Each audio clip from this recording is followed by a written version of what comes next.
Brexit trade talks are heading for extra time, with negotiators eyeing up an emergency plan to introduce any agreement in stages. Senior bureaucrats have conceded they are set to miss a key deadline in the wrangling over the future trade and security deal with Britain. And European Council President Charles Michel has warned colleagues there won't be enough time to fully approve the future relationship pact if an agreement is not reached by Monday.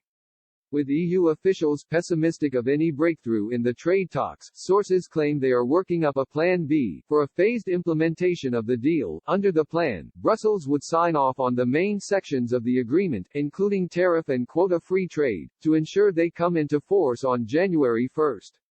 But the trickier sections that encroach on national powers, like air and road transport, fishing and security cooperation, would be delayed until they are green-lighted by EU capitals. Belgian Prime Minister Alexander De Croo. Now the talks are now in stoppage time, with disagreements over fishing rights and state aid rules still blocking progress. He said, "It is time to clarify what this Brexit will look like. We are in stoppage time in negotiations. A final agreement will have to be reached in the coming days." Mr. De Croo is worried any further delays will hamper his country's preparations for when Britain's transition from the EU ends in December.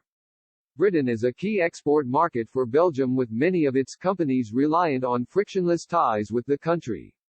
The Belgian Prime Minister said, "The private sector is well prepared, but there is still work to be done politically.